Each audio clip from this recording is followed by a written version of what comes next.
Love you like a fat love for you. Oh, good. Oh, that's awesome. Okay. Woo! I'm sorry. Well, you know, this is an awkward moment for me because I'm normally really silly. But Chip Eichelberg and I had a conversation at this conference, and he said something to me that was an aha moment. And he says that most motivational speakers, or many motivational speakers, are the youngest child in their family. Raise your hand if you are the youngest child in your family. Look around this room. Isn't that amazing? Isn't that amazing? And here's why tonight is awkward for me. And some of you youngest childs and babies can relate, because my older brother always called me a crybaby. So when I found out a couple of months ago that I was going to receive this prestigious award, all I could say to myself is I'm not going to be a crybaby. And as I get dressed tonight,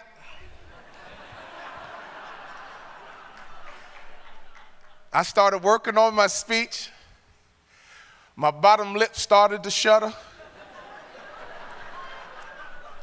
My face started to spasm up. And my youngest child said, "Daddy's gonna cry tonight."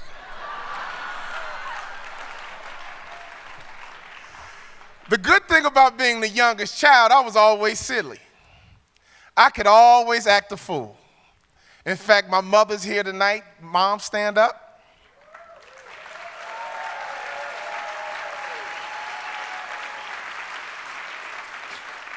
If you can't see her in the dark, when you see her later, she looks just like me with the wig, basically.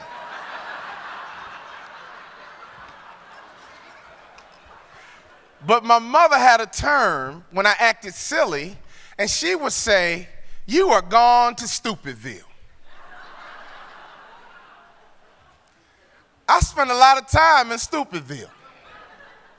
In fact, I still spend a lot of time in Stupidville. So in honor of tonight, can you guys help me? Because we're family, we're brothers and sisters. I want you guys to go to Stupidville with me. How about that? So all you got to do to go to Stupidville is do something silly, like this. Or just, so for 30 seconds, in honor of tonight and this award, can you guys do me that honor? For 30 seconds together, can we go to Stupidville? You guys ready? All you got to do is do something silly. 1, 2, 3. Stupidville. Ah! Woo!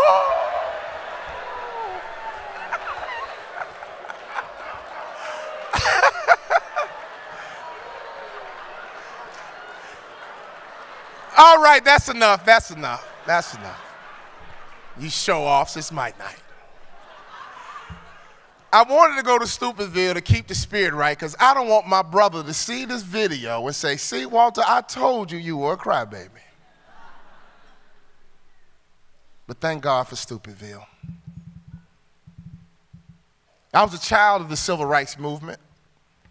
And another honor I want to give my mother, whenever we had company, when they came into the house, no matter how hard life was for African Americans in the 70s and 80s who were birthed through civil rights, my mother would always ask people when they came into her home, "What you know good?"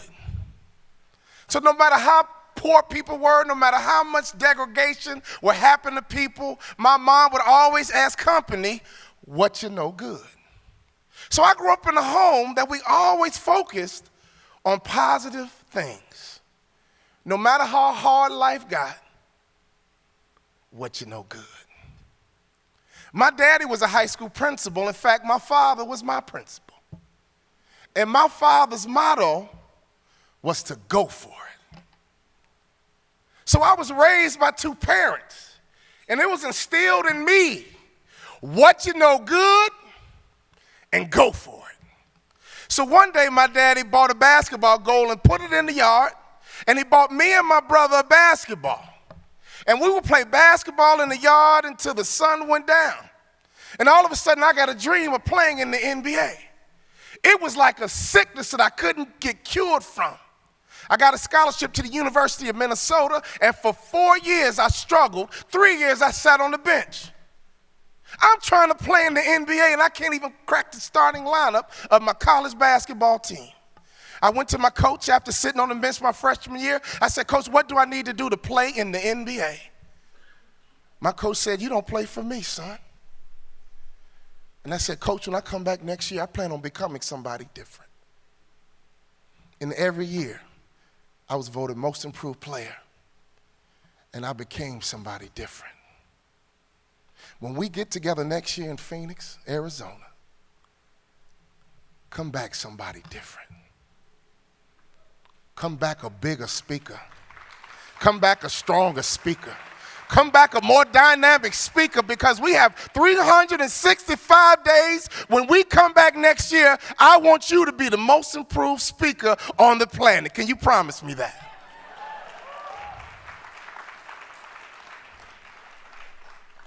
I went on to play 8 years of professional basketball and met a cutie pie along the way.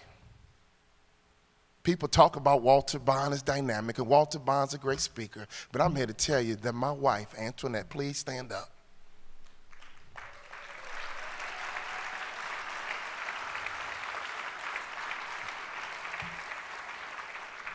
She is the backbone of this business.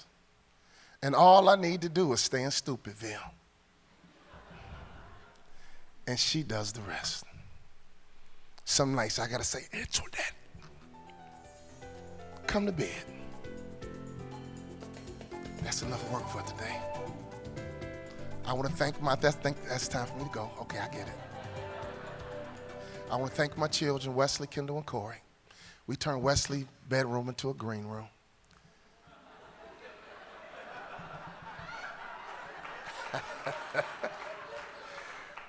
We've enjoyed you home this summer, but it's time to go back to school.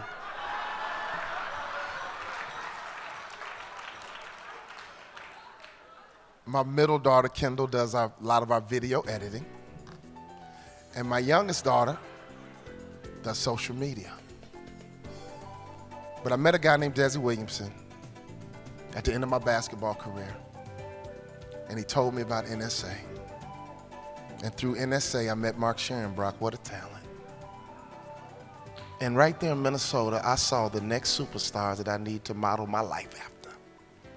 I no longer focused on Michael Jordan or Magic Johnson. I watched a video of Desi. Can y'all call Desi and tell him to come back? We miss him. I miss Keith Harrell because he taught me to raise my feet. When Keith passed away, in honor of him, I raised my feet. Okay, I'm gonna go. And the good news, my brother didn't see me cry. Thank you for CPAE. But I promise you one thing. Next year, I will be bigger. I will be stronger. And I will be faster. Because that's what professionals do. See you in Arizona.